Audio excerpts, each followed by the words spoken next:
Hey everybody, welcome back to the Manufacturing Alliance podcast. I'm Tony DeMegas at Alliance Specialties in Laser Sales, and today we have an exciting interview that we're going to do.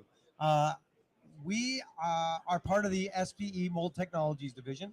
I have the honor of being the chair of that division, and we're starting a new program called Track the Apprentice, where we are going to track an apprentice for a couple years in their journey and what life actually looks like working for a mold maker. And so Hannah Coombs from Westminster Tool is here with me, and she is going to introduce Taylor and tell us a little bit more about what this program is. Yeah, so getting that direct feedback, that direct insight from students in high school who are exploring careers in manufacturing is awesome. So I want to introduce you guys to Taylor, who is going to be our first inaugural apprentice for the program. And we're going to learn a little bit more about some of her experiences. We're going to meet Taylor, and you're going to be able to join Taylor and follow her journey over the next year as we post more videos. So to learn more about the project, if you're following now, make sure you follow SPE Mold Technologies Division on LinkedIn. And Taylor, why don't you introduce yourself and tell us a little bit about yourself? Well, I'm Taylor Bartelt. I'm 17 in high school, and I am an apprentice, a youth apprentice at CDM Tool and Manufacturing. So you're a youth apprentice now. When did you start your apprenticeship with CDM Tool? I started in March of last year. Okay, and your youth apprenticeship program is ending soon when you graduate, right? Right.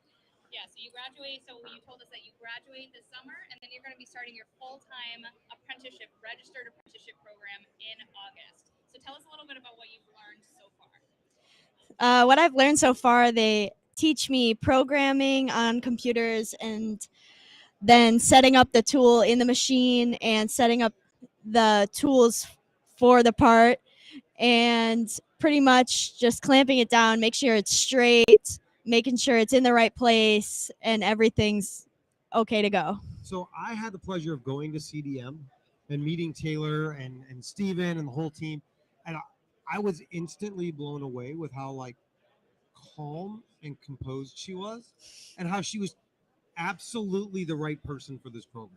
So not only does she like doing what she's doing, she is outgoing, but she has this. What is your passion? What do you like to do? Don't you do farming stuff? And Yeah. you're just constantly working. Yeah. You're putting in effort, and you're that person that is going to be successful, because it's not about this job right now. It's like, I just want to keep getting better. I want to keep working. I want to keep pushing. I want to do this. In my off time, I'm still going. I'm not going to sit on the couch and do nothing. That's what Right. this industry is. So Taylor, tell us about how did you get interested in CNC machining to begin with? So I took a class in my high school, and they introduced me to the machines themselves, but just like the process of going through it, like what the parts made out of, what tools you use, how the machine moves, how you tell people or tell the machine how it goes. So I want to know a little bit more too about how did you learn about CDM Tool? What attracted to them about them as a company? So my youth apprenticeship coordinator, she told me about CDM from a kid who did it in his apprenticeship the year before. So she recommended to me CDM because it was working well for him. So it was probably going to work well for me. Yeah, and one of the things, going back to, talking about that passion, right? One of the things that we were talking about earlier is the ability to work with your hands, right? So tell me a little bit about what you've done so far that you've really, like some of the most interesting stuff about the work that you've done since you've been there. So the most interesting I'd say is like the smallest little design makes a big difference. Yeah. Like Those you can details. you can feel a thousandth of an inch with your finger. I never thought that was possible. Yeah, So and you also we also talked about how much brain power goes into that. yeah. Knowing what defects to look for, knowing how to cut steel, and like knowing about what the different chips look like, and how to Right. get good results, right? Yeah. So have you encountered any challenges, any kind of difficult stuff that you've overcome, and some of the stuff that you've learned along the way? Yeah. So mostly it's just like remembering to do things, like setting Amen. up setting. I still have a bad memory, but Amen. remembering how to set it up, how to put it which way, like what make sure it's straight. And even if you forget that, oof. It's a lot of process. Yeah, Right? It's yeah. process-based. There's I should use some mic. Okay. We're gonna pass Hannah's mic around. Is hers the only one working? All right, that's Oh, good. okay. Good to know. I think it's because I have a radio voice.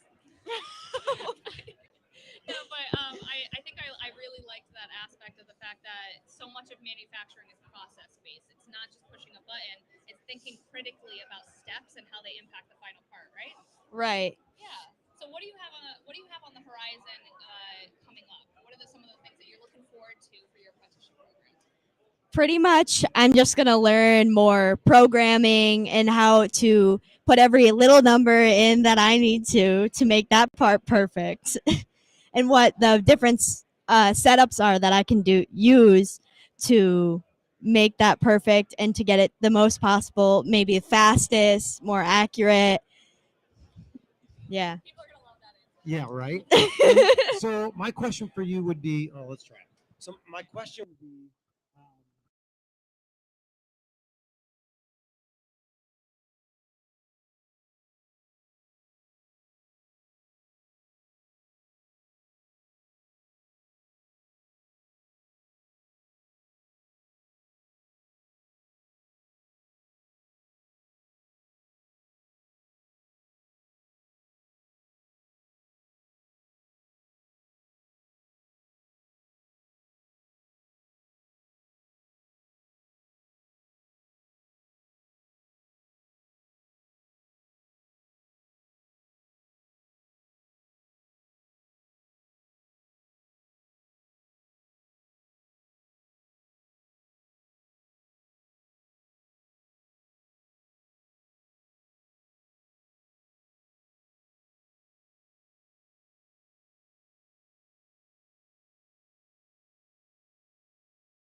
is this better? If you're at home, is this better? We're sorry. We don't know what's going on. We're doing the best that we can, but we'll just keep going for now for the people here, and then it's going to be what it's going to be. So here, we'll just use microphones that we have. The speakers work, and we'll just, Yep. if they're picking up some sound, they're picking up some sound. If they're not, well, sometimes that happens. We'll do a recap after. All right. So you were about the saying, trade show. yeah, the trade show. So I learned about hot runner systems, cold sprue, whatever, the opposite of hot runner. Thermocouple I looked a little bit at. I learned more Thermocoupling, yeah. about the injection system and X something. Extrusion. Yeah. Yeah. The other system. So of much, right? Yeah. And just like how the parts of the machine, like parts of the tool, how they're put into the system and how they move throughout. Right. Yeah, and you had mentioned to me earlier too, like just being able to know that as a machine operator, a small change that you make on the tool is impacting all of these different operations, all these different businesses to make a part, right? I think we mentioned how it's made. Yeah. The TV show, right? The show how it's made, it's kind of like the same thing. Yeah. Most people don't think about how their like pen in their hand is made, or like how their, I don't know, the scroll on their notebook or something. Yeah. Like, They just bend it and play with it and stick the pen that they don't care about in the notebook. And Right. there's so much that goes they into a just pen. use the stuff. they don't even like they don't think how it's manufactured and how they get it to where it is. Right. Yeah. And that's one of the things that Westminster is really good about is that idea of curiosity, looking for those people that are constantly curious. How is this made? Why is it done this way? Why do we do it that way? Is there a better way to do it? How do you do this? And then document everything. Yep. And so I'm excited for you to spend time with Hannah because their company, not that you guys don't do a great job, you do an amazing job. But when it comes to that exploring curiosity, to me, there's nobody that does it like Westminster does. So she's a great person for you to be. And that's what makes us all so passionate about the plastics industry too, is asking those questions, trying to get to the bottom of it. That's what interested me about the plastics industry, was not just the community element, but being able to really like get, down to the absolute detail of how to make something better. And to, like you said, think about how it's made, look at a part and think about the complexity and all of the, work and thought and critical problem solving that goes into it. Right. So I think that, I'm excited for you to be going through that for the first time, especially in your apprenticeship coming up. I know that that's on the horizon for you. So I can't wait to see what else you're going to get and what's going to get thrown at you at CDM Tool. Yeah, definitely some challenging stuff. Yeah. Now, are you worried that just too many people are going to see this? You're just going to be too famous? becoming a CNC. We've got a CNC machining influencer on our hands. That's right. Right. Influencing the future apprentices around the country, inspiring them all to join, right? Yeah. Hopefully. That is the goal right here. Yeah. Now, how has your school been pushing and encouraging kids to get into this industry, this field? Pretty much my school. From the youth apprenticeship standpoint, as well as teachers themselves, they tell the kids, they're like, this is a great industry. Like, you can get so much money from this and all that's all kids want is money. So, you're going to be rich. Yeah, pretty much. So they just tell us, hey, if you get this down and you practice well enough, you're going to be the best person. They're all going to want you. And it's true. Yeah. I mean, right now, in this industry, if you're somebody trying to figure out what they want to do with their lives and it's wide open, you like to problem solve, you like to come up with solutions, you like to work with your hands, it's a great field because right now finding a mold maker is like looking for a unicorn. It's true. I mean, the tailors of the world are in high demand right now. Everybody's looking for skilled talent. But what's cool about your situation is that you're coming from a really limited background and you're really entering the workforce for the first time. Right. So you're just a sponge. I mean, we love the fact that there's so many shops here, Westminster Tool included, where the majority of our workforce comes from entry level, no manufacturing experience at all, which makes it a really appealing career choice for you, not only because the money's good and you're in high demand and there's a lot of jobs looking to get people like you, but it gives you an avenue to try something out new that's not, there's no huge risk attached to it. You really just get to learn and do, which is a lot of fun. Right. And learning's like not as scary as they think. It's like, yeah. It's like when I'm at work, it's kind of like my playtime. Like, I love that. Playtime. Yeah, because you talked about how much you like the challenge. Right. The harder the challenge, the more driven you are. And I think that the mold making industry, specifically, I think we could use a lot more of that. Yeah. I agree. And I know Steve at CDM, you guys, I mean, he wants to grow youth. So how is their training program? How have you experienced and felt their training program goes? I think it's great. You connect a lot with your coworkers, so the people that just teach you. You get to know how they are and how they're personalized sometimes. But I told you that was gonna hit me. It's not gonna get you. It's not gonna get you. I won't let it get you. Yeah, but connecting with the coworkers and then they teach you what, like, literal life lessons they can teach you from this. Yeah. So yeah, it's great. And I think it's also a huge advantage that we've got, Stephen and CDM bringing you to trade shows like PTXPO too, because we have a lot of people here who are doing business. It's driven by sales, but having students like yourself be able to walk around and kind of get exposure to this stuff for the first time is a huge advantage for you, right? Just to be able to. I learned a lot today. Yeah. Yeah, and there's so much of the trade show floor even left to see. So I'm so excited that you got an opportunity to come here, not only meet some of the people in the SPE Mold and Technologies Division board, but also to explore a lot of the really cool tech that we have here. So, Hannah, why don't you tell people again when they can start to expect to see some of these updates from Taylor, where they're going to find them? I'm sure that we'll have it so people can communicate back and forth. We'll have a YouTube channel set up. So what is going to be that journey, and how are people going to be able to watch and follow along? Yep. So absolutely. If you're interested in learning more about Taylor's journey as an apprentice, and I think you absolutely should be, the first step is following the SPE Mold Technologies Division on LinkedIn, where we are going to be posting all of the most up-to-date information on how to watch the video. This is going to be a multi-part series. So we're going to be posting them throughout the year, asking different questions about what she's learning, what she's excited about, what she's struggling with.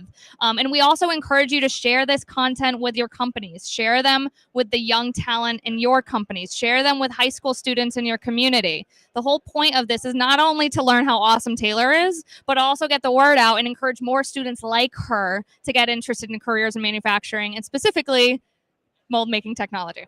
Absolutely. And that's the thing that's going to be most exciting, is to see your peers and other people want to follow your journey and see their thoughts, see what they're going through. Hopefully it'll open up doors and communication, and we'll find out the good, the bad, the ugly, and everything that goes into mold building. Yep, absolutely. Yeah. You got anything else? No, I'm trying to save my questions and save it more so you guys can follow it later. I know. It's one of those things. So you can stay tuned. Yeah, so you guys are gonna have to stay tuned so we can get so we can talk more about Taylor. Well, this is Taylor. Taylor, thank you for being the first part of this program. The goal is to expand it, right? Taylor's the first, but she's not going to be the only. So if you have a student that is working at your company and you think that this is something that you'd like to be a part of, you'd like to feature your company, you'd like to feature one of your young, bright students, high school students, apprentices, let us know. Reach out to the SPE MTD division on LinkedIn. And it may not be this year, but maybe you're in season 2. We'll call it season 2. Absolutely. Because we want to keep this going. We want to keep featuring as many young, excited, new people into the industry as possible. So thank you for being the first. Thank you for picking me. Oh, it's easy. You were an easy pick. You are definitely an easy pick. Yes. Thank you for being willing to do it. And thank you, Stephen and CDM, for being willing to be part of this program as well. Yes. It's that cooperation and participation. That's why companies need to be part of the SPE, so that they can showcase their business, they can showcase their young talent, and so that we can put this out into the universe and in the space and get people to really appreciate what our industry is, because people don't. So thank you all for watching. Thank you all for listening. Follow Hannah and Taylor and myself and all the companies and all the things. You can follow Westminster Tool and CDM and Alliance and SPE MTD. There's so much. Yeah, follow it all. It's all good We'll stuff. have links. We'll put them out there. You'll see it from us. But until then, thank you for watching. Thank you for listening. Take care, and God bless.